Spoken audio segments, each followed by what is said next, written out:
MTA International, reaching the corners of the earth.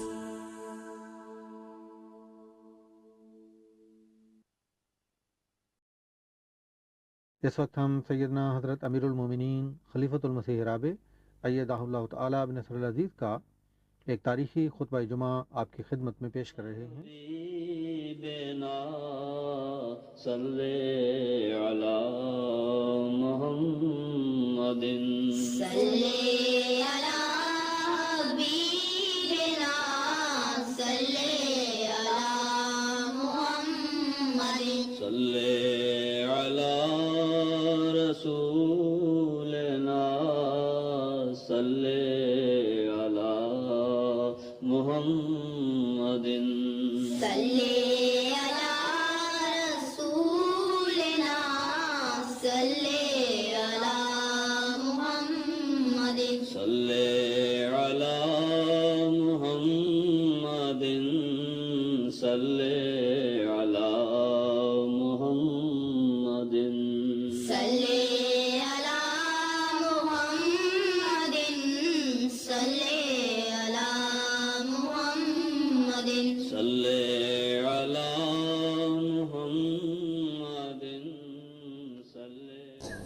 وہ حضور سے پیش آئے۔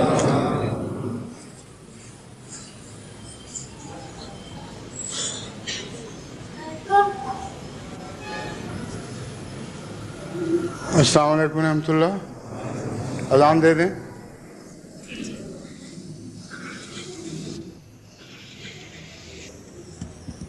اللہ اکبر اللہ اکبر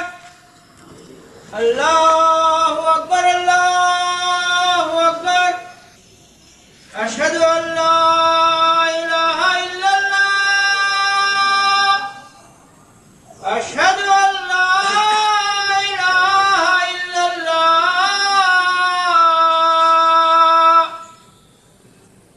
اشہد ان محمد رسول اللہ اشہد ان محمد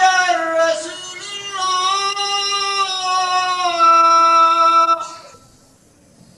حی علی الصلاۃ حی علی الصلاۃ حی علی الفلاح حی علی الفلاح اللہ اکبر لا الہ الا اللہ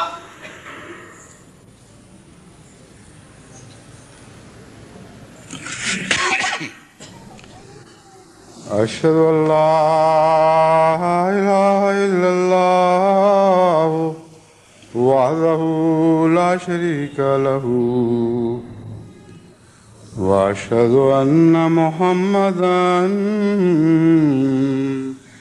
عبدہ ورسولہ اما بعد فاعوذ باللہ من الشیطان الرجیم بسم اللہ الرحمن الرحیم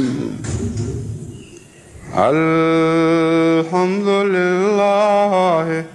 رب العالمین الرحمن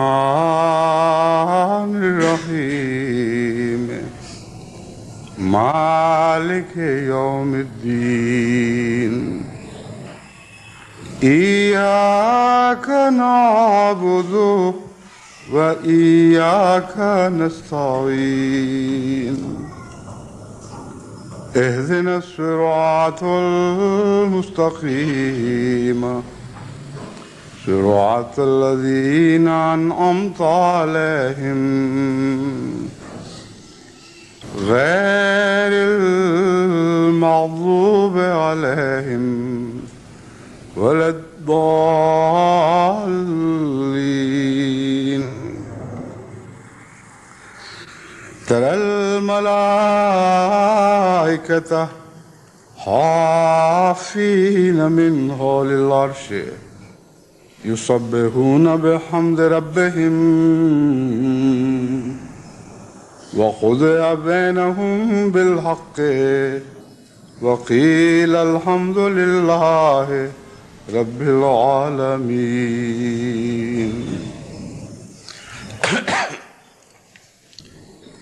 یہ خطبات کا سلسلہ جو کچھ عرصے سے جاری ہے یہ ذکر الہی سے متعلق ہے، لیکن اس سے پہلے کہ اس مضمون کو شروع کروں میں یہ اطلاع آپ کو مطلع کرنا چاہتا ہوں کہ آج کا بین الاقوامی جلسہ قادیان میں جو منعقد ہو رہا ہے، ہم اسی جلسے میں آج ٹیلی ویژن کے ذریعے سے شامل ہو رہے ہیں، اور اس بین الاقوامی جلسے میں دنیا کی اور بھی جماعتیں اور مجالس شامل ہیں۔ بس اللہ تعالیٰ کے فضل کے ساتھ یہ عجیب انتظام اس نے جماعت احمدیہ کے لیے فرما دیا ہے کہ جلسہ قادیان میں ہو یا لندن میں یا موریشس میں، وہ اللہ کے فضل سے ایک بین الاقوامی صورت اختیار کر جاتا ہے، لیکن خصوصیت سے قادیان میں ہونے والا جلسہ ہمارے لیے بہت ہی مبارک بھی ہے، معزز بھی ہے، اور ایک ایسا جلسہ ہے جس کے ساتھ بہت ہی پاکیزہ یادیں وابستہ ہیں۔ بس یہ دن ایک غیر معمولی دن ہے کہ اللہ تعالیٰ کے فضل کے ساتھ اسی کی دی ہوئی توفیق کے مطابق آج ہم سب جو آج ماریشس میں احمدی موجود ہیں اور باقی دنیا میں جہاں جہاں بھی جماعتیں موجود ہیں، اللہ کے فضل سے اس بین الاقوامی قادیان کے جلسے میں شرکت کر رہے ہیں۔ کچھ اور بھی جلسے ہیں، کچھ اور بھی ذیلی تنظیموں کے اجتماعات ہیں، وہ سارے اس دن میں آج ہمارے ساتھ ہیں۔ ان میں سے لجنہ اماء اللہ انڈونیشیا اپنا 10واں سالانہ اجتماع منعقد کر رہی ہے، اور دوسری مجلس شورا۔ بعض عرب ممالک کی لجنات نے بھی اللہ کے فضل کے ساتھ اب لجنات کے اجتماعات شروع کر دیے ہیں۔ ضلع جہلم، ضلع واہ کینٹ، ضلع ٹیکسلا کی جماعتوں کا سالانہ جلسہ ہو رہا ہے۔ جماعت ہائے Ahmadiyya Fiji, Nigeria, New Zealand Jalsa سالانہ بھی ہو رہا ہے۔ جلسہ نائجیریا میں اس شمالی علاقے کے ایک بہت ہی معزز امیر جو اپنے ایک وسیع علاقے میں سب سے زیادہ معزز عہدے پر فائز ہیں، امیر کہلاتے ہیں، یہ خالص مسلمانوں کا علاقہ ہے۔ وہ مجھے انگلستان آ کر ملے بھی تھے اور بہت سی غلط فہمیاں ان کی دور ہوئیں، چنانچہ وہ بھی اب خدا کے فضل سے نائجیریا کے جلسہ سالانہ میں شرکت کے لیے تشریف لائے ہیں۔ خصوصیت سے ان کو بھی میں ساری جماعت کی طرف سے السلام علیکم کہتا ہوں۔ ان کی یہ شمولیت ان کے لیے اور ان کے سارے علاقے کے لیے بابرکت ثابت ہو۔ اسی طرح جماعت اسپین کی تینوں ذیلی تنظیموں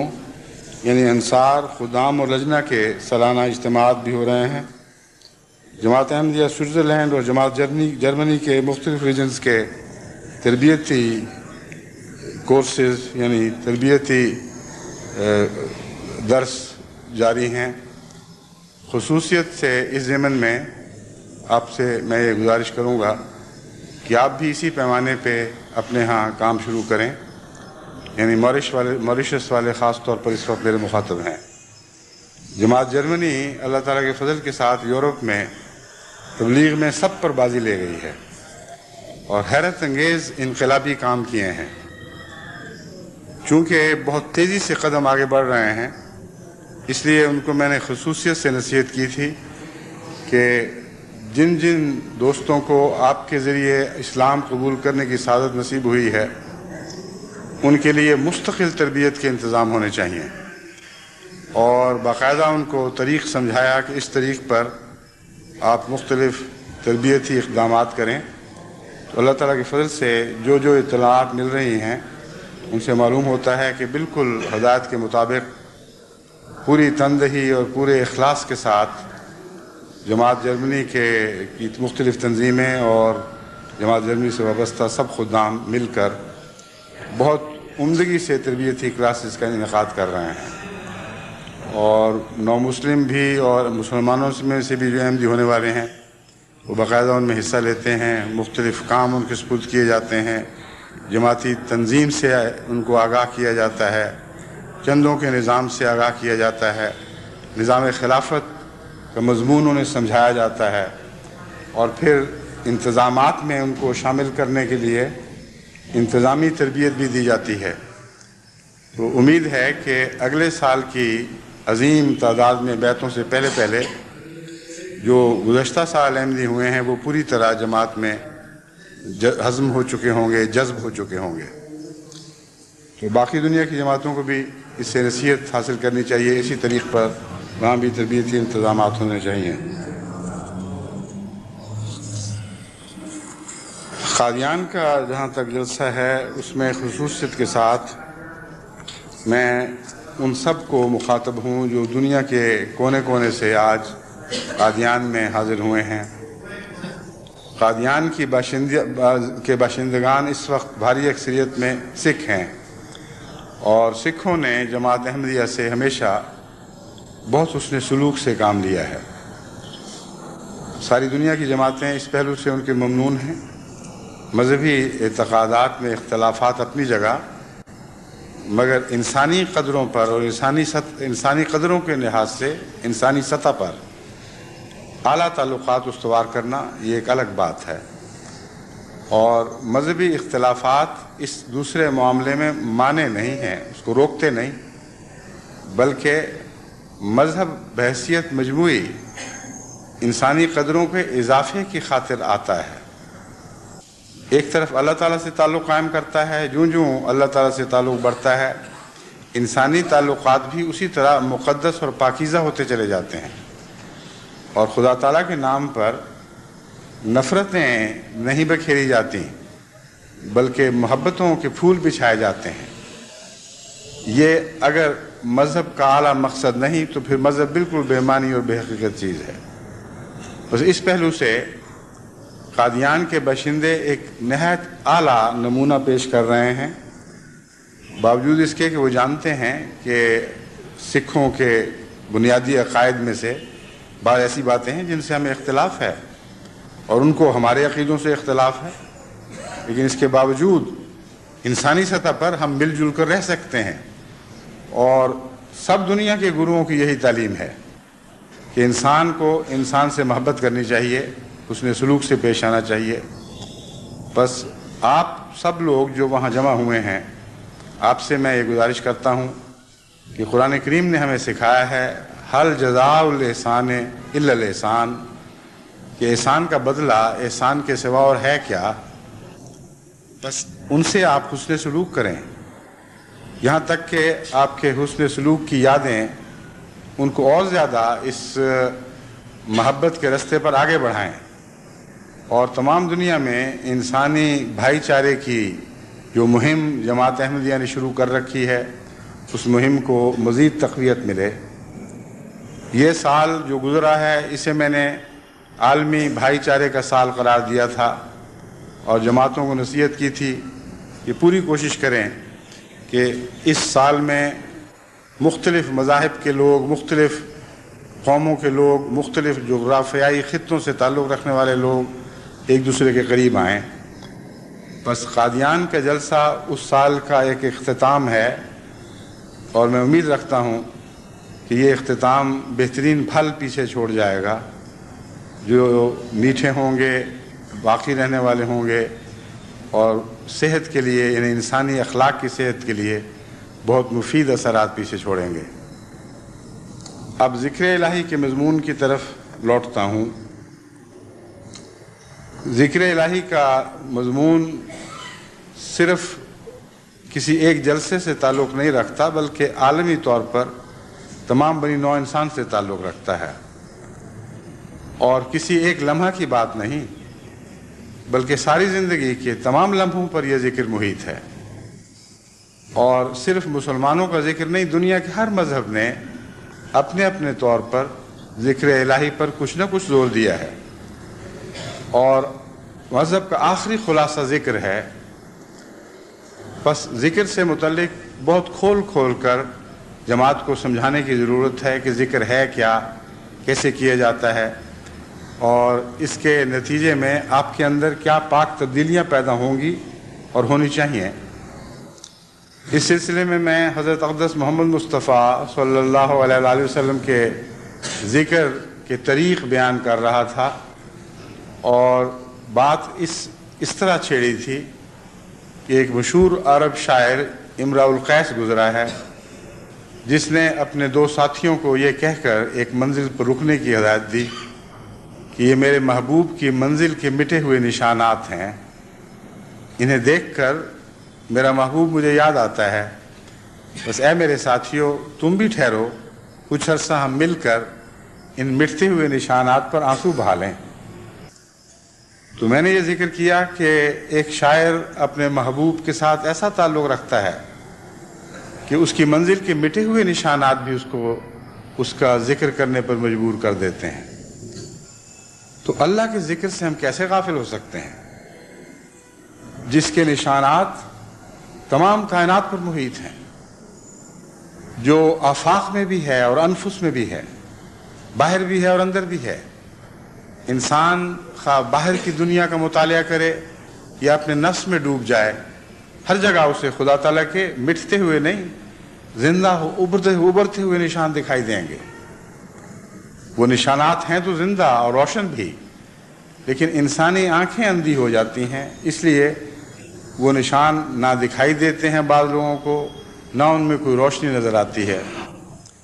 واقعتاً یہ ہے کہ یہ شعور ہے جو بیدار ہوتا ہے، یہ بصیرت ہے جسے بینائی عطا ہوتی ہے، اور اس کے نتیجے میں پھر خواہ آپ کسی طرف دیکھیں وہیں خدا تعالیٰ کے عظمت کے نشان، اس کی تسبیح کے نشان، اس کی تحمید کے نشان ابھرتے ہوئے دکھائی دیتے ہیں، یعنی آپ کی ذات کو ان کو دیکھنے کا شعور مل رہا ہوتا ہے، اور اس وجہ سے وہ نشان یوں لگتا ہے جیسے آپ کے سامنے ابھر کر سامنے آ رہے ہوں، اور پھر وہ روشن تر ہوتے چلے جاتے ہیں، حالانکہ پہلے سے روشن ہے۔ وجہ یہ ہے کہ آپ کے اندر کی تاریکی دور ہو رہی ہے، آپ اپنے اندر ایک نئی روشنی پاتے ہیں، اس لیے وہ روشن نشانات آپ کو اسی نسبت سے روشن دکھائی دینے لگتے ہیں۔ بس اس ذکر میں سب سے زیادہ اہم ذکر حضرت اقدس محمد مصطفیٰ صلی اللہ علیہ وآلہ وسلم کا ذکر ہے، کیونکہ آپ سے زیادہ خدا تعالیٰ کو کبھی کسی نے یاد نہیں کیا، اور آپ سے زیادہ کوئی اللہ کی محبت میں گرفتار نہیں ہوا۔ ایک ایسا پاکیزہ وجود تھا جو کلیتاً خدا کی محبت میں غرق ہو گیا، کچھ بھی اپنا باقی نہ چھوڑا۔ آپ کے ہر زندگی کے ہر لمحے پر خدا کی یاد محیط تھی۔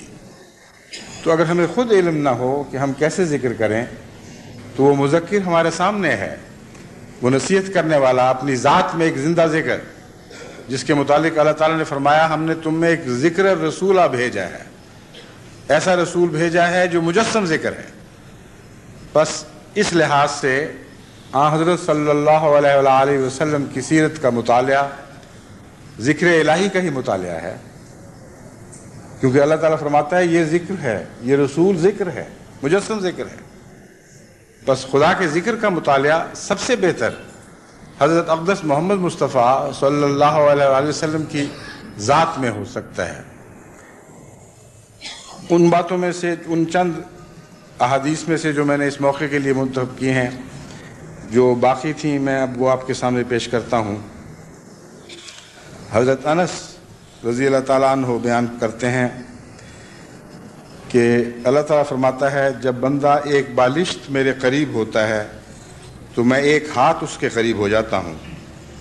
جب وہ ایک ہاتھ میرے قریب ہوتا ہے تو میں 2 ہاتھ اس کے قریب ہو جاتا ہوں، اور جب وہ میری طرف چل کر آتا ہے تو میں اس کی طرف دوڑتے ہوئے جاتا ہوں۔ یہ مضمون ہے جو ہمیشہ ہر روز ہر خدا کے قریب ہونے والا بندہ اپنی ذات میں مشاہدہ کرتا ہے۔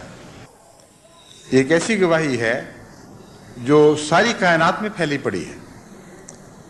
یعنی ہر انسان جو اللہ تعالیٰ سے پیار کی بات کرتا ہے، اس سے تعلق بڑھاتا ہے، اس کو کسی اور سے پوچھنے کی ضرورت نہیں ہے،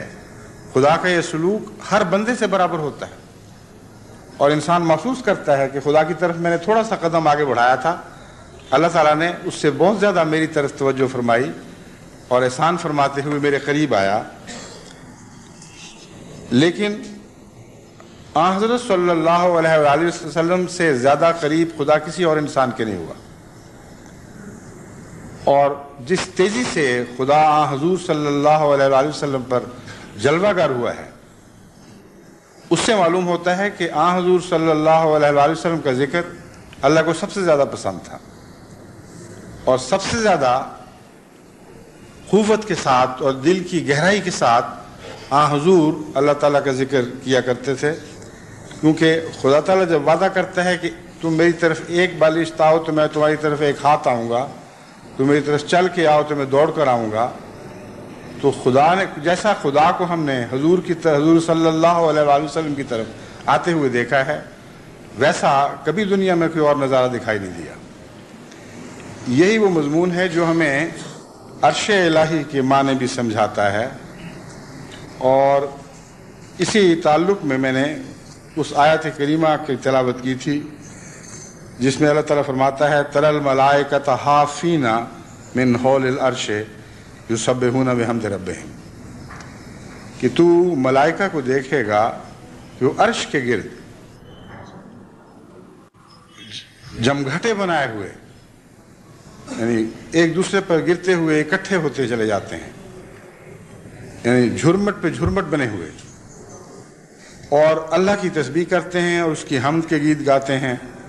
اور وہ وقت ہوتا ہے جب کہ بڑے بڑے فیصلے کیے جاتے ہیں، اور وہ تمام فیصلے حق کے ساتھ کیے جاتے ہیں، اور یہ اعلان کیا جاتا ہے کہ الحمدللہ رب العالمین، تمام حمد اللہ ہی کے لیے ہے جو تمام جہانوں کا رب ہے۔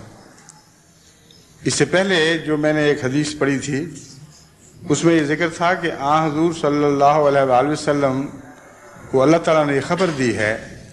کہ جب کسی مجلس میں میرا ذکر کیا جاتا ہے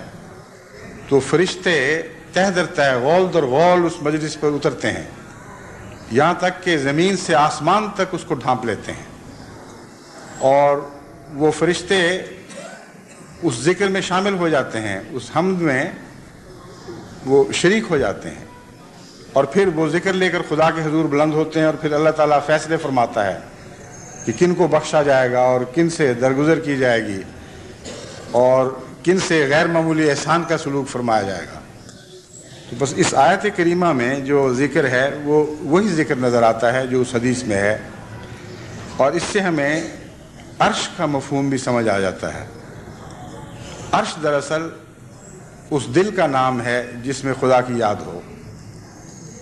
کیونکہ قرآن کریم سے پتہ چلتا ہے کہ جب خدا نے زمین و آسمان کو پیدا کیا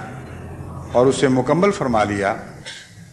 تو اس کے بعد عرش پر قرار پکڑا، ثم استویٰ علی العرش، تو دنیا کو بنانے کے بعد دنیا سے ہٹ کر کہیں دور تو نہیں چلا گیا۔ اگر عرش کسی دور کے بعید از تصور مقام کا نام ہے، ایسی جگہ کا نام ہے جہاں انسان کا تصور بھی نہیں پہنچ سکتا، تو خدا نے پھر یہ کیا کیا کہ 6 دن میں تو دنیا بنائی، اسے مکمل کیا، انسان میں روح پھونکی اور اسے اس قابل بنا دیا کہ وہ خدا کی یاد کر سکے، اور پھر عرش پر واپس چلا گیا اور وہاں جا کے بیٹھ رہا۔ یہ ایک جاہلانہ تصور ہے، قرآن کی طرف منسوب نہیں کیا جا سکتا۔ عرش پر قرار پکڑنے سے مراد یہ ہے پھر خدا نے وہ دل بنائے جو ذکر الہی سے معمور ہونے کی صلاحیت رکھتے تھے، وہ دل بنائے جن میں اللہ کا نام لیا جاتا تھا، اور جیسا کہ اس حدیث میں وعدہ فرمایا گیا ہے جہاں تم خدا کا ذکر کرو گے وہاں ضرور خدا توجہ فرمائے گا، اور اللہ اپنی تمام تر توجہات کے ساتھ ان دلوں میں اترنے لگا جو اس کا عرش بن گئے۔ یہی وہ معانی ہیں جن میں حضرت اقدس مسیح موعود علیہ الصلوۃ والسلام نے معراج کا ایک عظیم فلسفہ بیان فرمایا ہے۔ آپ نے فرمایا کہ لوگ عرش کو کائنات سے پرے ڈھونڈتے ہیں، لیکن حقیقت میں محمد مصطفیٰ کا دل ہی تھا جو عرش الہی تھا، اسی پر سب سے عظیم قریب تر نظارے خدا تعالیٰ کے آپ نے دیکھے ہیں، کیونکہ وہ صفات باری تعالیٰ کی آماجگاہ تھا۔ تمام اسماء جو اللہ کی صفات سے تعلق رکھتے ہیں وہ تمام تر حضور اکرم کے دل میں جلوہ گر تھے، اور وہی مقام تھا جہاں خدا کو اترنا چاہیے تھا۔ بس یہ آیت کریمہ جو بیان فرما رہی ہے کہ فرشتے حول العرش اکٹھے ہو جاتے ہیں، تو اول طور پر اس عرش سے مراد حضرت اقدس محمد مصطفیٰ صلی اللہ علیہ وآلہ وسلم کا قلب مطہر ہے، اور پھر تمام ذکر کرنے والوں کے دل ہیں جہاں خدا کی یاد کے ساتھ ساتھ خدا کچھ نہ کچھ اترتا رہتا ہے، اور فرشتے وہیں جائیں گے جہاں خدا جائے گا۔ یعنی مقام کے لحاظ سے تو حرکت نہیں ہوتی، لیکن معنوی لحاظ سے جہاں خدا کو پائیں گے، کیونکہ عرش کے گرد فرشتے گھومتے ہیں جیسا کہ اس آیت میں لکھا گیا ہے، وہیں فرشتے ہوں گے۔ بس وہ حدیث جو یہ بتاتی ہے کہ ذکر الہی کرنے والوں پر فرشتے تہ بتہ ایک طبق بطبق زمین سے آسمان تک اترتے ہیں، اور جب زمین کو آسمان تک مکمل بھر دیتے ہیں تو اس سے مراد یہی ہے کہ وہ عرش الہی پر اتر رہے ہیں، اور اس وقت وہاں ذکر الہی کرنے والے خدا کا عرش بن جاتے ہیں۔ آن حضرت صلی اللہ علیہ وآلہ وسلم کیونکہ مجسم ذکر الہی تھے، اس لیے خدا ہمیشہ وہیں جلوہ گر رہا۔ ایسا اترا ہے کہ پھر دوبارہ اٹھنے کا نام نہیں لیا، اور شاید ہی کوئی ایک انسان ایسا ہو جو مجسم ہمیشہ کے لیے ہر لمحہ ذکر بن چکا ہو۔ اگر کوئی بنا ہو تو خدا تعالیٰ کی طرف سے اس کو یہ لقب ملنا چاہیے کہ وہ ذکر الہی بن گیا، مگر جہاں تک میں نے مذاہب کا مطالعہ کیا ہے، مجھے کسی مذہب میں اس مضمون کی کوئی آیت نظر نہیں آئی کہ خدا تعالیٰ نے کسی اور نبی اور کسی پیارے کو مجسم ذکر کہا ہو۔ بس اس پہلو سے اگرچہ تمام انبیاء ذکر الہی ہوتے ہیں، لیکن آن حضور صلی اللہ علیہ وآلہ وسلم سے زیادہ کوئی اور وجود ذکر الہی کہلانے کا مستحق نہ بنا۔ حضرت ابو ہریرہ رضی اللہ تعالیٰ عنہ بیان فرماتے ہیں کہ ہم ایک دفعہ مکے کے رستے پر چلتے ہوئے ایک پہاڑ کے پاس سے گزرے جسے جمدان کہا جاتا ہے۔ اس وقت حضور اکرم صلی اللہ علیہ وآلہ وسلم نے فرمایا، اس جمدان کی سیر کرو، مفردون سبقت لے گئے۔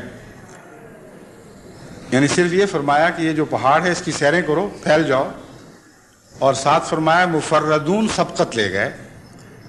صحابہ نے تعجب سے عرض کیا کہ یا رسول اللہ یہ مفردون کون ہوتے ہیں؟ آپ نے فرمایا اللہ کا کثرت سے ذکر کرنے والے۔ اس ضمن میں جو میں نے تحقیق کی ہے تو معلوم ہوتا ہے کہ عربی میں مفرد کا لفظ بھی پایا جاتا ہے اور مفرد کا بھی۔ مفرد کا مطلب ہے خود الگ ہو جانے والا، چنانچہ ایک ایسا سوار جو اکیلا گھڑ سواری کرتا ہوا کہیں نکل جائے اسے مفرد کہتے ہیں۔ لیکن مفرد کا مجہول مضمون ہے، یعنی وہ جسے اکیلا کر دیا گیا ہو۔ تو میں نے غور کیا کہ آن حضور صلی اللہ علیہ وآلہ وسلم کے تو ہر لفظ میں گہری حکمت ہوتی تھی۔ کیا وجہ ہے کہ آپ نے خود بخود الگ ہونے والوں کو مفرد نہیں فرمایا بلکہ مفرد فرمایا ہے، اور ساتھ یہ فرمایا کہ مفرد آج بازی لے گئے۔ مفرد کا مطلب ہے جو ایک طرف لے جایا گیا ہو، جو اکیلا کر دیا گیا ہو۔ تو مراد یہ ہے کہ عشق الہی میں اللہ کے ذکر سے مجبور ہو کر کچھ لوگ الگ الگ ان پہاڑوں پہ نکل کھڑے ہوئے ہیں، اور وہ جو مجبور کر کے ایک طرف لے جائے گئے ہیں، جنہوں نے باقیوں سے تعلق توڑا ہے کیونکہ وہ شرماتے تھے کہ ان کے سامنے ان اللہ کی محبت کے آثار ان کے چہرے پر ظاہر ہوں اور ان کی آنکھوں سے برسنے لگیں، بس وہ مفرد ہوئے، یعنی علیحدہ کر دیے گئے، اور عشق نے ان کو علیحدہ کر دیا۔ تو عشق کی مجبوری سے الگ ہونے والوں کے متعلق حضور نے خبر دی کہ وہ بازی لے گئے، اور ساتھ سب کو ہدایت فرمائی ہے تم بھی سیریں کرو۔ مراد یہ ہے کہ تم بھی سیریں کر کے کچھ ویسی کیفیات پیدا کرو اپنے دل میں جیسی میرے بعض صحابہ کے دل میں پیدا ہوئی، اور خدا نے گویا مجھے خبر دی ہے، کیونکہ حضور اپنی طرف سے تو کوئی بات نہیں فرمایا کرتے تھے۔ تو اللہ تعالیٰ نے آپ کو لازماً وحی کے ذریعے بتایا ہوگا کہ آج تیرے ایسے یہ ساتھی ایسے عشاق ہیں جن کو میری محبت مجبور کر کے الگ الگ پہاڑ پر لے گئی ہے، باقیوں کو بھی ہدایت کر، یہ بھی ایسی کوشش کریں۔ چنانچہ صحابہ کے پوچھنے پر آپ نے اس کی تشریح فرمائی کہ مفرد کون ہوتے ہیں۔ جہاں تک آپ کے ذکر کے اوقات کا تعلق ہے، حضرت عائشہ رضی اللہ تعالیٰ عنہ نے فرمایا کان رسول اللہ صلی اللہ علیہ وسلم یذکر اللہ علی کل احیانہ، کہ محمد رسول اللہ تو اللہ کو ہر لمحہ یاد کیا کرتے تھے۔ میں کس لمحے کی بات کروں، کوئی لمحہ ایسا نہیں تھا جس میں حضور صلی اللہ علیہ وآلہ وسلم اللہ کے ذکر سے غافل رہے ہوں۔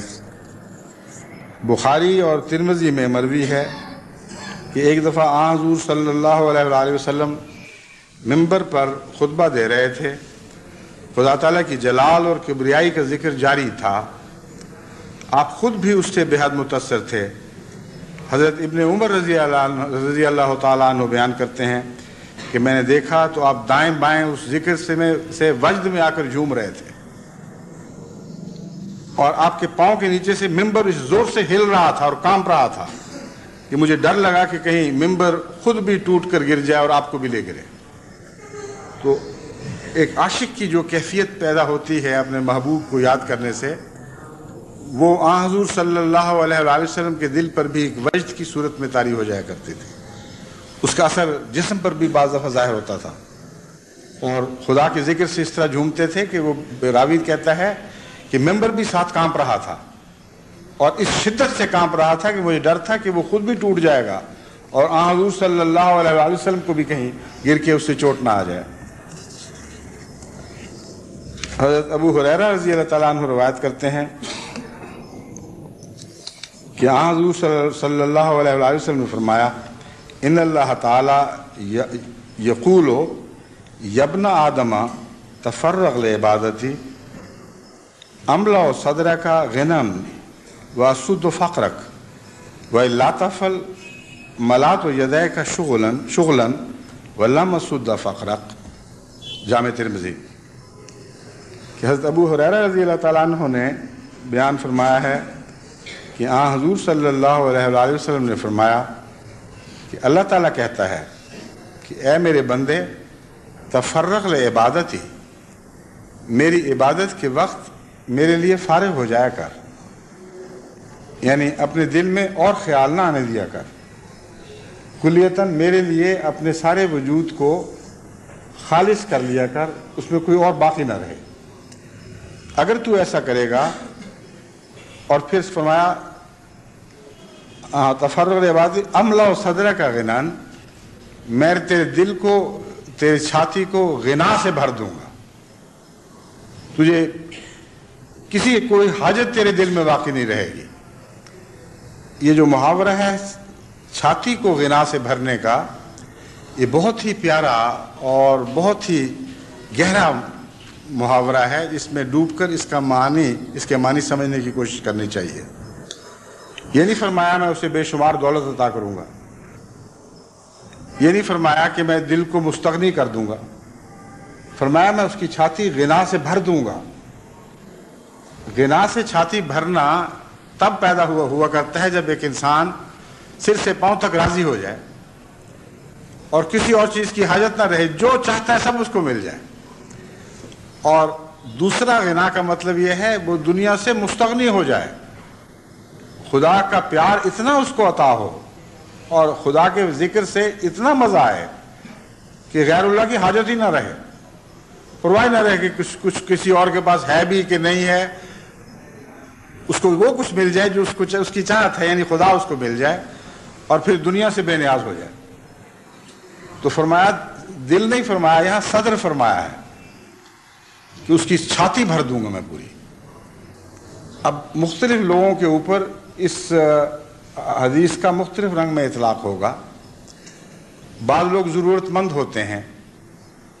اور ضرورت اتنی شدید ہو جاتی ہے بعض دفعہ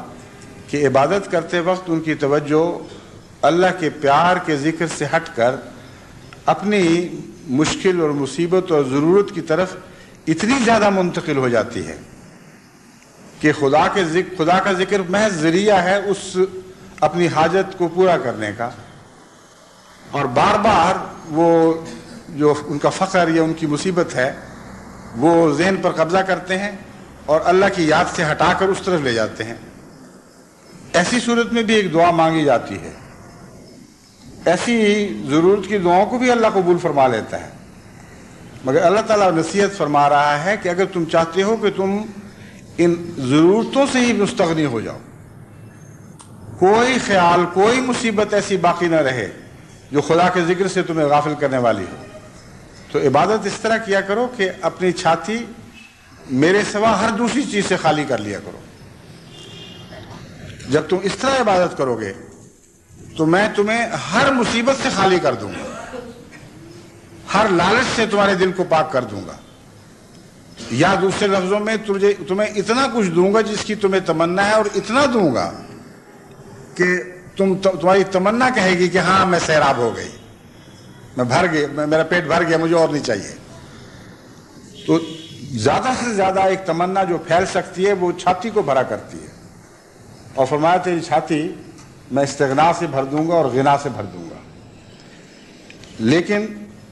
اور ساتھ فرمایا السدہ فقرہ کا، یہ مطلب نہیں ہے کہ تجھے مستغنی کر دوں گا اس لیے کہ تو غریب ہونے کے باوجود خدا کی محبت سے راضی ہوگا، یہ وضاحت بھی ساتھ فرما دی۔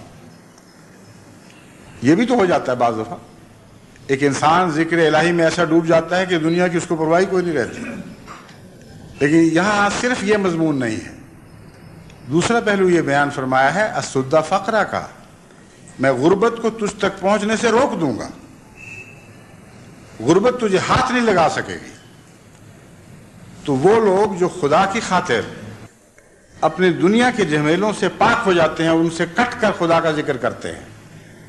اللہ تعالیٰ ان کی ساری دنیا کی ضرورتیں خود پوری فرما دیتا ہے، ان کا ضامن بن جاتا ہے۔ بس ہر پہلو سے یہ حدیث ایک عظیم الشان پیغام ہے انسان کے لیے کہ ذکر الہی کے نتیجے میں تمہاری دل کی اعلیٰ تمنائیں بھی پوری ہوں گی، یعنی خدا اپنے وجود سے تمہارے سینوں کو بھر دے گا، اور تمہاری ادنا تمنائیں بھی پوری ہوں گی، یعنی غربت تمہارے قریب بھی نہیں پھٹکے گی، غربت کو اذن نہیں ہوگا کہ تمہارے گھر کے دروازے کھٹکھٹا سکے، اور تمہیں آخرت بھی عطا ہوگی اور دنیا بھی عطا کی جائے گی۔ فرمایا وَإِلَّا تَفْعَلَ مَلَأْتُ يَدَيْكَ شُغْلًا، لیکن اگر تم نے ایسا نہ کیا تو میں تمہارے ہاتھ کاموں سے فارغ ہی نہیں کروں گا، دن رات مصیبت میں مبتلا رہو گے، کام کرو گے، محنتیں کرو گے، دنیا کی کمائیوں کے پیچھے پڑو گے، لیکن ہاتھ کچھ نہیں آئے گا، کیونکہ وہ لم اسد فقرہ کا، کیونکہ غربت تو میرے حکم سے دور ہوا کرتی ہے، میں تم سے غربت کو دور نہیں کروں گا، پھر میں اس کا ضامن نہیں بنوں گا، پھر دن رات کماؤ، محنت کرو، تمہاری ہرس بھی بڑھتی چلی جائے گی، جو کچھ لینا چاہتے ہو وہ تمہاری پہنچ سے ہمیشہ آگے آگے دوڑے گا۔ بس وہ لوگ جو سمجھتے ہیں کہ ہم تو کاموں کے نتیجے میں امیر ہو گئے، پھر اس حدیث کا کیا مطلب، ہم تو غربت سے باہر آ گئے، ان کو انسانی نفسیات کا علم نہیں ہے۔ جن کو اللہ تعالیٰ غنا عطا نہ کرے ان کو اگر کروڑوں بھی مل جائے تو ان کی تمنا اربوں تک جا پہنچتی ہے، اور اربوں بھی مل جائے تو سنکھوں تک جا پہنچتی ہے۔ ایک وادی عطا ہو تو دوسری وادی کی حرص میں مرتے اور جیتے ہیں، دو وادیاں عطا ہوں تو وہ چاہیں گے کہ سارا علاقہ نصیب ہو جائے یا ساری دنیا مل جائے۔ آن حضرت صلی اللہ علیہ وآلہ وسلم نے اس مضمون کو بیان کرتے ہوئے آخر یہ فرمایا کہ اگر ان کو پوری دنیا بھی مل جائے تو وہ کہیں گے ایک اور دنیا ملے، اور ان کا پیٹ جہنم کی آگ کے سوا کوئی چیز نہیں بھر سکتی، جہنم کی آگ ہی ہے جو ان کا پیٹ بھر سکے گی۔ تو اس لیے یہ خیال نہ کریں کہ جیسا کہ بعض لوگ سمجھتے ہیں ہم محنت کر رہے ہیں، پیسہ بھی تو مل رہا ہے، ہر پیسہ طمانیت نہیں بخشتا، ہر پیسے سے سکون نہیں ملا کرتا۔ وہ پیسہ جو ذکر کرنے والوں کو نصیب ہوتا ہے اس میں طمانیت قلب شامل ہوتی ہے، وہ اللہ کی طرف سے عطا ہوتا ہے، ایک فیض کے طور پر، ایک فضل کے طور پر، اور خدا کے فرشتے غربت کو دور رہنے کی ہدایت کرتے ہیں، حکم دیتے ہیں، اور اس طرح انسان روحانی غربت سے بھی بچتا ہے اور جسمانی غربت سے بھی بچ کر زندگی بسر کرتا ہے۔ بڑے بڑے امیروں کے متعلق ہم نے سنا ہے اور بعضوں کو دیکھا بھی ہے کہ بہت دولتوں کے باوجود دلوں میں آگ بھڑکی رہی اور کبھی طمانینت نصیب نہیں ہوئی، اور ہمیشہ مشغول رہے ہیں، اور بڑھتا گیا ہے ان کا شغل، کیونکہ جو کچھ وہ کمانا چاہتے ہیں مزید وہ ان کو نصیب نہیں ہو رہا۔ ساری زندگیاں اس آگ میں جھونک دیتے ہیں مگر اس کے باوجود طبیعت سیر نہیں ہوتی۔ تو جسے اللہ فقر کا غلام بنا دے، اس غلامی سے کوئی اور طاقت اسے نجات نہیں بخش سکتی۔ حضرت ابن عباس رضی اللہ تعالیٰ عنہ کی روایت ہے، قال قیل یا رسول اللہ ایو جلسائنا خیر، قال من ذکرکم اللہ رؤیتہ ونادى في علمكم وزاد في علمكم منطقه وذكركم بالآخرة عمله۔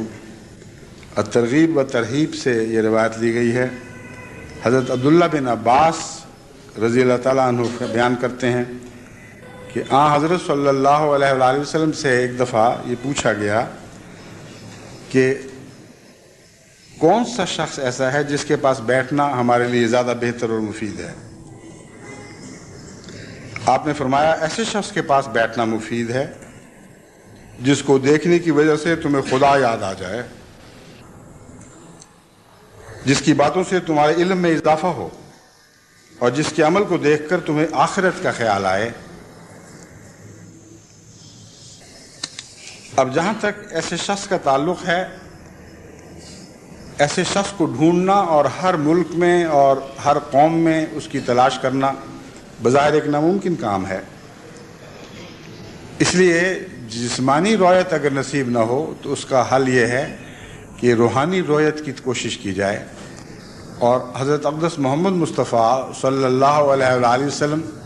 کی صحبت میں جہاں تک ممکن ہے وقت گزاریں۔ یہ ممکن ہے کہ آخرین میں ہو کے بھی آپ کو اولین کی صحبت نصیب ہو جائے، اور قرآن نے یہ وعدہ فرمایا ہے کہ ایسے آخرین بھی ہیں جو ابھی تک محمد رسول اللہ صلی اللہ علیہ وآلہ وسلم کے ساتھیوں سے نہیں ملے، لیکن ایسا وقت میں لاؤں گا کہ ان کو ان کے ساتھ ملا دوں گا۔ بس ایسے ملنے والوں میں حضرت اقدس مسیح موعود علیہ السلام بھی تھے، جو دن رات حضور کی صحبت میں بھی بسر کر رہے ہوتے تھے، اور اس صحبت کے ساتھ خدا کی صحبت بھی آپ کو نصیب رہتی تھی۔ بس ایسا شخص اگر اپنے ماحول میں، اپنے ملک میں، اپنی قوم میں نصیب نہ ہو تو سب سے اچھا علاج یہی ہے کہ حضرت صلی اللہ علیہ وآلہ وسلم کے ذکر میں زیادہ وقت گزاریں، آپ کی ذات کے متعلق زیادہ معلومات حاصل کریں، آپ کی سیرت سے متعلق معلومات بھی حاصل کریں اور گفتگو بھی کیا کریں۔ اس طرح وہ تینوں شرائط پوری ہو جائیں گی جو حضور صلی اللہ علیہ وآلہ وسلم نے ایک اچھی صحبت کی شرائط بیان فرمائی ہیں، کہ ایسا شخص جس کو دیکھ کر اللہ کی یاد تازہ ہو۔ محمد رسول اللہ صلی اللہ علیہ وآلہ وسلم سے بڑھ کر تو کوئی ایسا شخص نہیں ہو سکتا جسے دیکھ کر اللہ کی یاد تازہ ہو، اور زیادہ فی علمکم منطقہ ہو، اور اس کی گفتگو تمہارا علم بڑھائے۔ احادیث کا مطالعہ کریں، علوم کا خزانہ ہیں، اور غور سے ٹھہر ٹھہر کر ان کا کھوج لگائیں تو ہر خزانے کی تہہ میں مزید خزانے نظر آئیں گے۔ پھر فرمایا وَذَكَّرَكُمْ بِالْآخِرَةِ عَمَلُهُ، اور اس کا عمل ہمیشہ تمہیں آخرت کی یاد دلائے۔ بس اس جواب میں نے یہی مضمون پایا کہ حضور صلی اللہ علیہ وآلہ وسلم صحابہ کو یہی فرما رہے تھے کہ میرے ساتھ رہا کرو، جتنا ممکن ہو میرے ساتھ وقت گزارو، کیونکہ مجھے دیکھنے سے تمہیں خدا یاد آئے گا، میری باتوں میں تم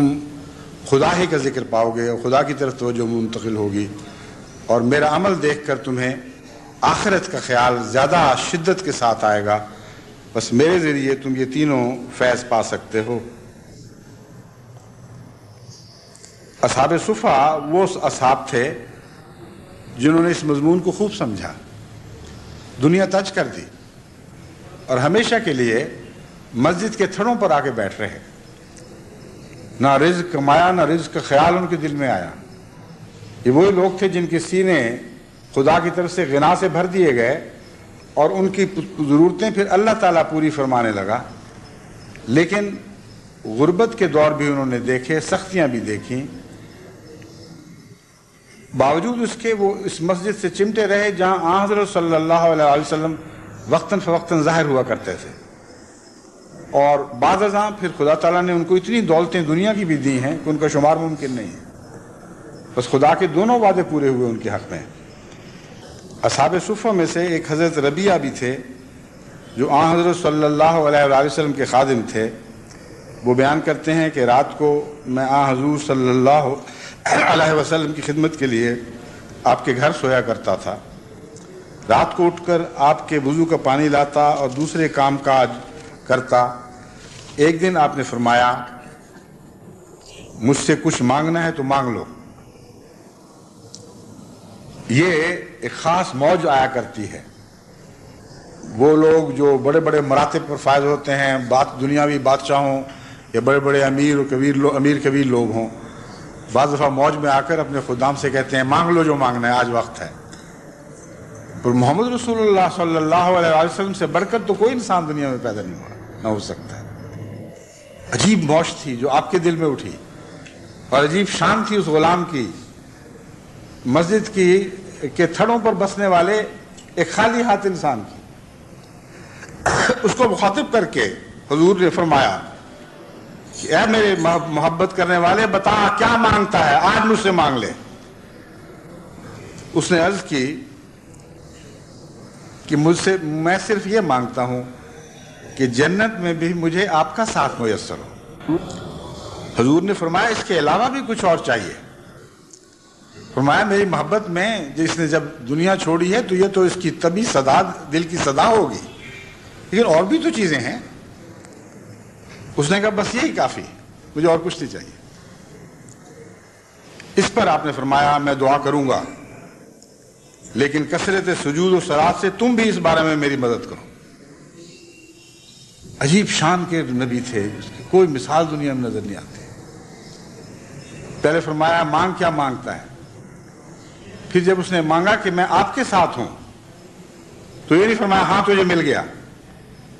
یہ فرمایا ہے کہ تم بھی کثرت سجود اور صلات کے ذریعے میری مدد کرو.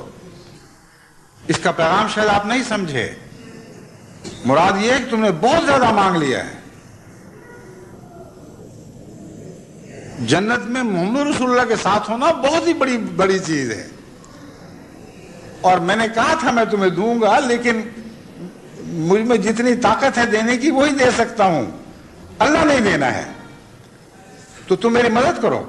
میں تمہارے لیے دعا کروں گا، تم اپنے لیے دعا کرو کہ اے خدا مجھے محمد رسول اللہ کے ساتھ اٹھا. اس میں آن حضور کی قصے نفسی بھی ظاہر ہے، اور یہ مضمون بھی کھلتا ہے کہ آن حضور کے ساتھ ہونے کی تمنا بہت بڑی تمنا ہے. محمد رسول اللہ کی دعائیں ساتھ ہوں تب بھی اپنی دعاؤں کی ضرورت رہتی ہے، تب بھی اپنی کوشش کی ضرورت رہتی ہے. حضرت معاذ رضی اللہ تعالیٰ عنہ کی روایت ہے کہ رسول اللہ صلی اللہ علیہ وسلم نے فرمایا، میرا ہاتھ پکڑا اور فرمایا اے معاذ میں تم سے محبت کرتا ہوں. میں نے عرض کی یا رسول اللہ میں بھی آپ سے محبت کرتا ہوں. پھر آپ نے فرمایا ہر نماز میں یہ دعائیہ کلمات کہنا کبھی نہ چھوڑنا، رب اعنی علی ذکر کا و شکر کا حسن عبادت کا، کہ اے میرے اللہ میں تیری مدد چاہتا ہوں علی ذکر کا، کہ مجھے اپنا ذکر عطا کر، ذکر کرنے میں اور کامیابی اور عمدگی کے ساتھ ذکر کرنے میں میری مدد فرما دے. وہ شکر کا، اور اپنے شکر کی توفیق بخش. وہ حسن عبادت کا، اور بہترین رنگ میں عبادت کی توفیق بخش. یہ محبت کا بہترین تحفہ ہے جو آن حضرت صلی اللہ علیہ وسلم نے معاذ کو عطا فرمایا ہے. جب ایک عاشق اور معشوق کے درمیان، ایک محبت کرنے والے اور محبوب کے درمیان کھل کر پیار کا اظہار ہوتا ہے، وہی وقت ہوتا ہے جب انسان اپنی طرف سے نذرانے پیش کرتا ہے، اپنی محبت کے اظہار کے ثبوت کے طور پر کچھ ہدیہ گزرانتا ہے کہ یہ قبول فرمائیں. محمد رسول اللہ صلی اللہ علیہ وآلہ وسلم نے خود ہاتھ پکڑ کر معاذ کو یہ فرمایا میں تجھ سے محبت کرتا ہوں، اور تحفہ کیا دیا؟ تحفہ یہ دعا دی ہے، رب اعینی علی ذکرک کا۔ اس سے بڑا تحفہ کوئی نہیں دیا جا سکتا کہ یہ دعا سکھائی جائے کسی کو کہ اے خدا مجھے اپنے ذکر کی توفیق عطا فرما، میری مدد کر کے میں تیرا ذکر کروں، اور ذکر ایسا ہو کہ شکر واجب ہو جائے اور شکر کا حق ادا نہ ہو رہا ہو۔ اگر ذکر کا حق انسان اپنی توفیق کے مطابق ادا کرے تو اس کے نتیجے میں اللہ تعالیٰ اتنا پیار کا جلوہ دکھاتا ہے کہ فوراً شکر کے مضمون میں انسان داخل ہو جاتا ہے۔ آگے بھی اس مضمون کی حدیثیں آئیں گی، اس سے پتہ چلتا ہے کہ انسان تھوڑا کرتا ہے، اللہ اس سے بہت زیادہ کرتا ہے۔ تو اگر ذکر کی توفیق سچی ملے تو اللہ تعالیٰ یہ وعدہ ضرور فرماتا ہے کہ تم میرا ذکر کرو گے، میں ضرور تمہارا ذکر کروں گا اور بہتر ذکر کروں گا۔ اور جب خدا ذکر کرے گا تو پھر ذکر سے ہٹ کر شکر میں مضمون داخل ہو جاتا ہے، پھر میں شکر کا حق کیسے ادا کروں گا؟ تو فرمایا یہ بھی دعا کیا کرو،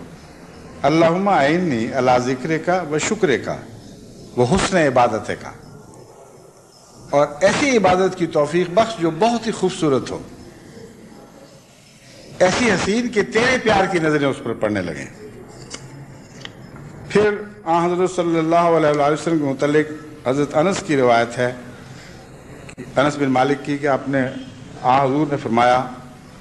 ما من قوم اجتمعوا یذکرون اللہ عز وجل لا یریدون بذلک الا وجہہ الا ناداہم مناد من السماء ان قوموا مغفورا لکم قد بدلت سیئاتکم حسنات، مسند احمد بن حنبل جلد 3 صفحہ 142۔ حضور نے فرمایا کہ کبھی ایسا نہیں ہوا کہ کچھ لوگ یا کوئی قوم خدا کے ذکر کے لیے اکٹھی ہوئی ہو، جیسے آج آپ اور ساری دنیا میں جماعت احمدیہ کے احباب، مرد اور عورتیں اور بچے خالصتاً ذکر الہی کے لیے اکٹھے ہوئے ہیں۔ فرمایا کبھی ایسا نہیں ہوا کہ لوگ اس طرح اکٹھے ہوئے ہوں، اللہ عز و جل کا ذکر کرنے والے ہوں، لا یریدون بذالک الا وجہہ، اور کوئی مرادیں مانگنے کے لیے نہ آئے ہوں، صرف رضا چاہنے کی خاطر، اس غرض سے شامل نہ ہوں کہ مانگیں کہ یہ میری حاجت روائی کر، وہ حاجت روائی کر، اس مصیبت سے نجات بخش، اس مصیبت سے بچا، بلکہ اللہ کے حسن کا چہرہ دیکھنے کے لیے، اس کے پیار کی توجہ کھینچنے کے لیے وہ اکٹھے ہوئے ہوں۔ الا ناداہم مناد من السماء، مگر ضرور ہمیشہ آسمان سے ایک منادی کرنے والا یہ منادی کرتا ہے کہ اے لوگو اٹھو، تم بخش دیے گئے ہو، قد بدلت سیئاتکم حسنات، تمہاری تمام برائیوں کو حسنات میں تبدیل کر دیا گیا ہے، خوبیوں میں تبدیل کر دیا گیا ہے۔ اس کیسے پیارے پیارے ذکر کے انداز حضرت اقدس محمد رسول اللہ صلی اللہ علیہ وآلہ وسلم نے ہمیں سمجھائے، اور ان کے کیسے کیسے پیارے نتائج سے ہمیں آگاہ فرمایا۔ ہر لمحہ، ہر موقع پر، ہر حالت میں محمد رسول اللہ صلی اللہ علیہ وسلم خدا کے ذکر میں مشغول رہتے تھے، محو رہتے تھے، ڈوبے ہوئے رہتے تھے۔ حضرت عائشہ رضی اللہ تعالیٰ عنہا بیان کرتی ہیں کہ ایک رات میں نے رسول کریم صلی اللہ علیہ وآلہ وسلم کو اپنے پاس نہ پا کر آپ کو تلاش کرنا شروع کیا کہ کہاں گئے ہیں مجھے چھوڑ کر۔ ایک جگہ آپ کو سجدے کی حالت میں پایا، آپ کے پاؤں کی انگلیاں قبلہ رخ تھیں، یعنی یہ اس میں نماز کا طریق بھی سکھایا جا رہا ہے، جب سجدہ کریں تو پاؤں کی انگلیوں کو یوں پیچھے کی طرف نہ سمیٹا کریں، سامنے کی طرف رکھا کریں، وہ بھی قبلہ رو رہے ہیں۔ تو کہتی ہیں میں نے دیکھا کہ حضور اکرم صلی اللہ علیہ وآلہ وسلم سجدہ میں ہیں، پاؤں کی انگلیاں قبلہ رخ ہیں، اور میں نے آپ کو یہ دعا کرتے سنا، اے خدا میں تیری ناراضگی سے تیری رضا کی پناہ میں آتا ہوں، مجھے اپنی پناہ میں لے، اپنی ناراضگی سے اپنی پناہ میں لے لے۔ یہ اس دعا سے اگلی دعا کا مقام ہے جس میں شیطان سے انسان پناہ مانگتا ہے۔ یہاں اللہ ہی کی ذات ہے اور کوئی ذات باقی نہیں رہی، کوئی دنیا کا جھگڑا نہیں ہے، صرف اللہ سے اس کی ناراضگی، اس سے خفگی، اس کی پناہ مانگی جا رہی ہے،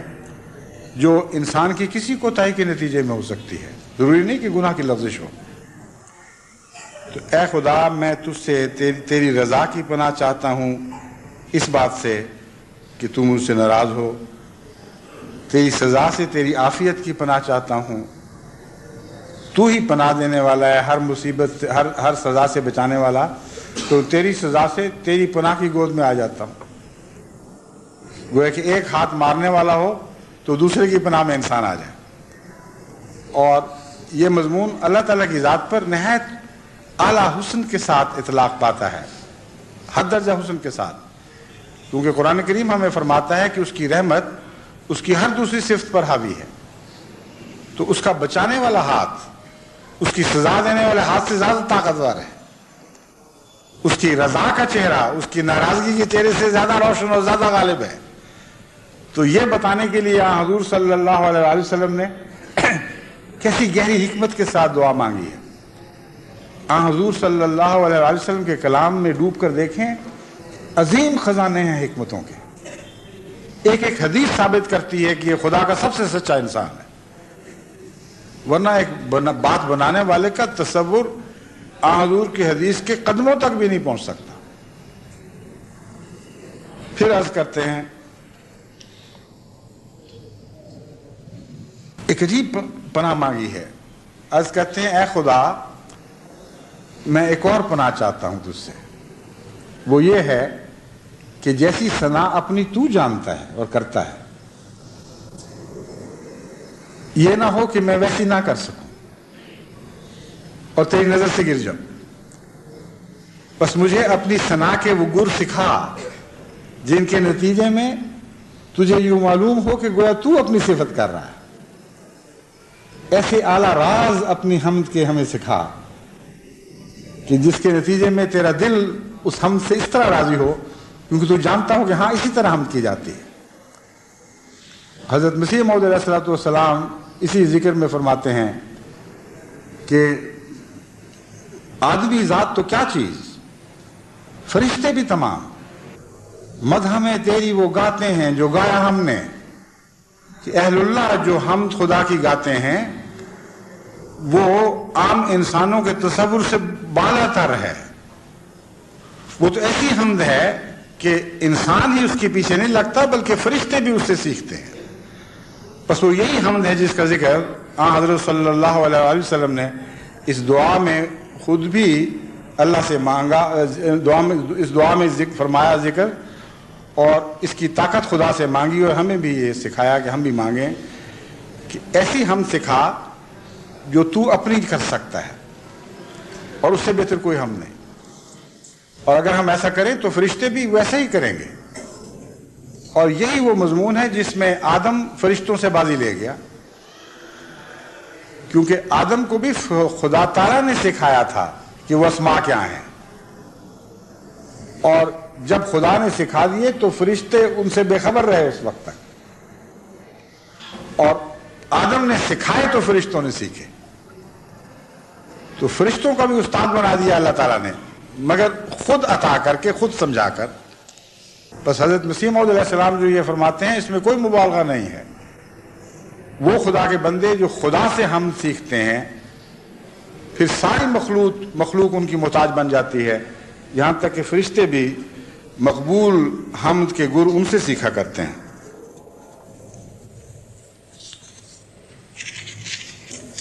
حضرت عائشہ صدیقہ رضی اللہ تعالیٰ عنہ بیان فرماتی ہیں، 3 بجے تک وقت 1.5 گھنٹے،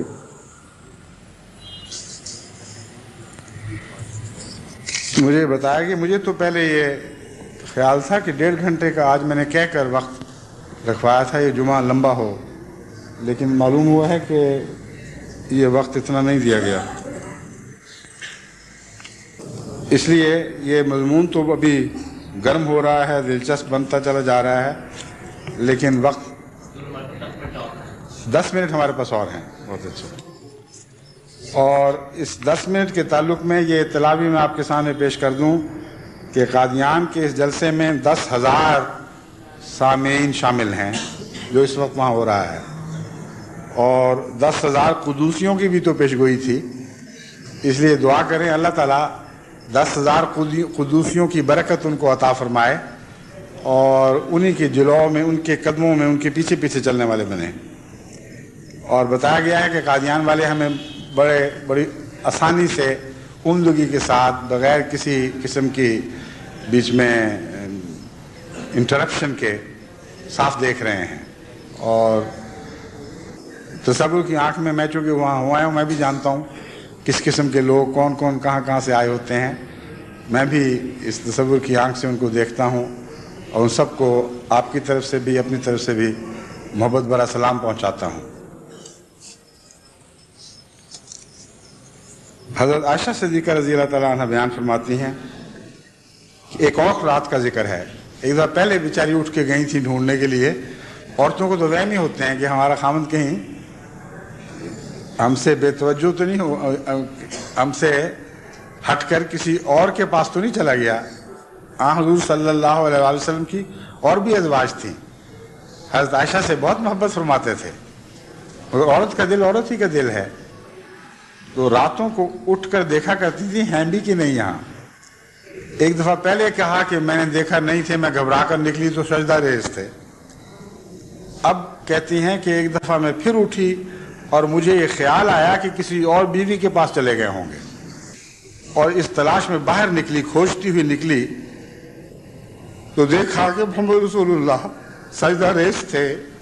رکوع کر رہے تھے، پھر سجدے میں حالت میں چلے گئے، اور یہ دعا کر رہے تھے کہ اے میرے اللہ تو اپنی تعریف کے ساتھ پاک ہے، تیرے سوا کوئی معبود نہیں ہے۔ سبحان اللہ و بحمدہ والا مضمون بیان عرض کر رہے تھے، اور فرمایا تھا لا شریکا لک، تیرا اور کوئی شریک نہیں ہے۔ حضرت عائشہ عرض کرتی ہیں میں نے عرض کیا میرے ماں باپ آپ پر قربان ہوں، میں تو آپ کے بارے میں کچھ اور سوچ رہی تھی، آپ تو کسی اور عالم میں نکلے، مجھے کیا پتا تھا کہ یہ اللہ کی محبت کے اور اللہ کے عشق میں مبتلا ہو کر بیویوں کے دامن چھوڑ کر باہر نکل جاتا ہے۔ بس یہ ہے ذکر کا انداز جو حضرت محمد رسول اللہ کے ذکر کا انداز تھا۔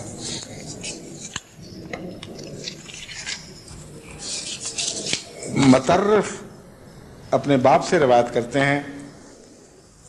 کہ حضرت صلی اللہ علیہ وآلہ وسلم کو میں نے ایک دفعہ نماز پڑھتے دیکھا، آپ کی گریہ اور زاری کی وجہ سے آپ کے سینہ سے ایسی آوازیں نکلتی تھی جیسے چکی چل رہی، اس کا گڑ گڑا کر آپ اللہ کی محبت، اللہ کا ذکر فرما رہے تھے، اس کی محبت میں اس کے ثنا اور حمد کے گیت گا رہے تھے کہ آواز بھی لگتا تھا جیسے سینے میں چکی چل رہی ہو۔ ابو سعید روایت کرتے ہیں کہ نبی کریم جب کھانا کھاتے اور پانی پیتے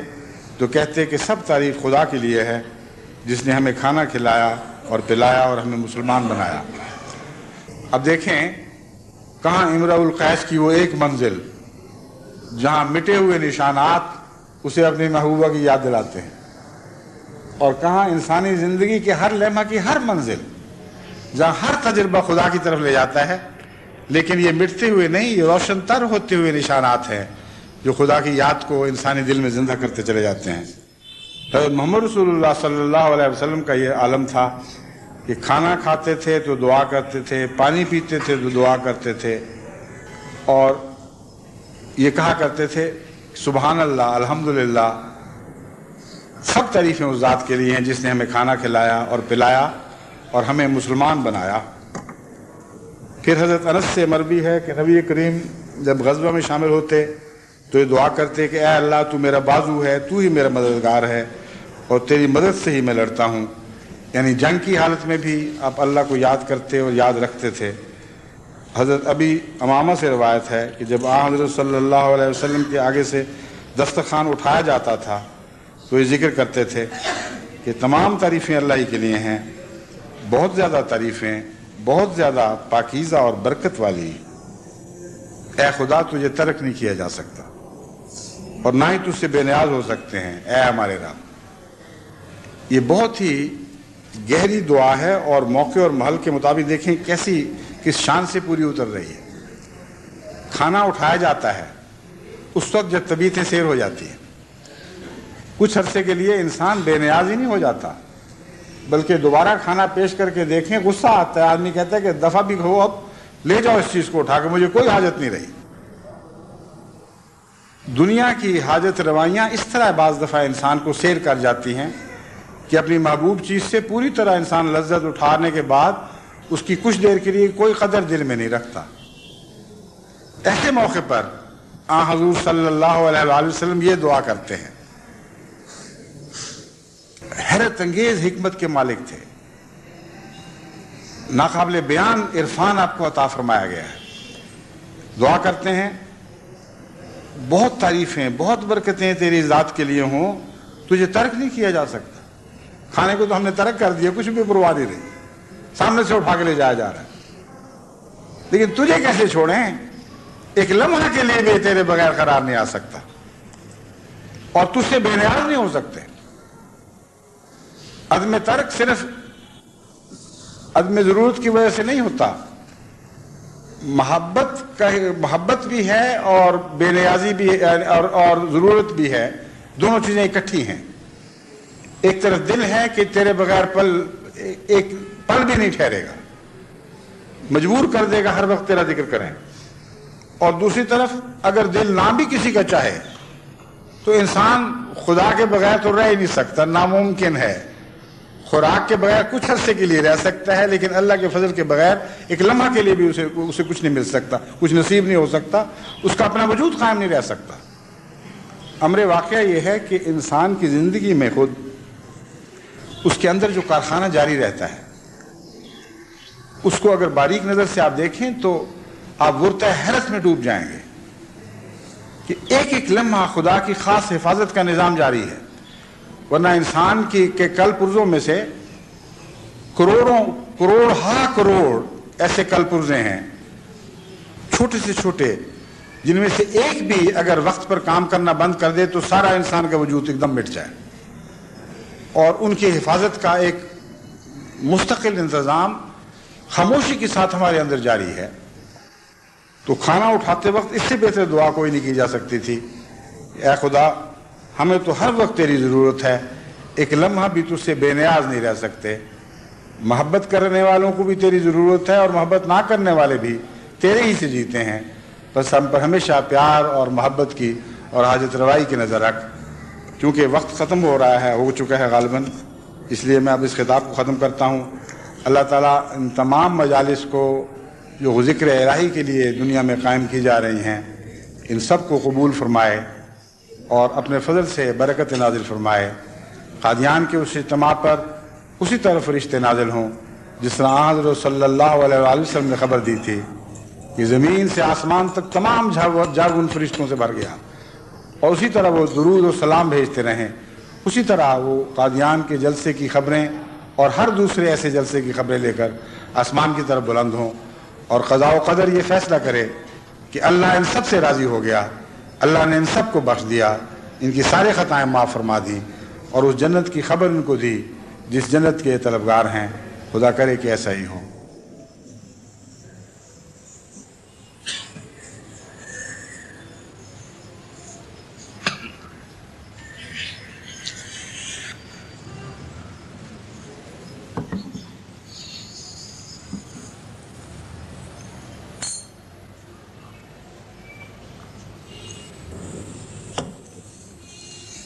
الحمد للہ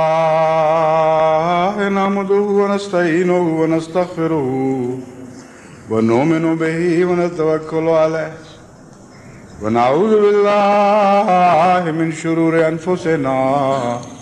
ومن سیئات اعمالنا من یهده اللہ فلا مضل له ومن یضلل فلا هادی له ونشهد أن لا إله إلا الله وحده لا شريك له ونشهد أن محمدا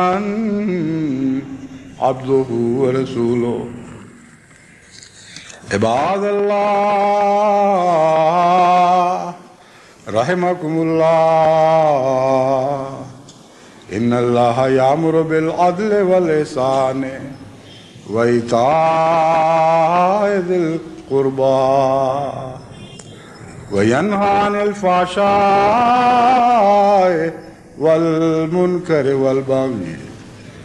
یعظکم لعلکم تذکرون اذکروا اللہ یذکرکم وادعوہ یستجب لکم ولذکر اللہ اکبر.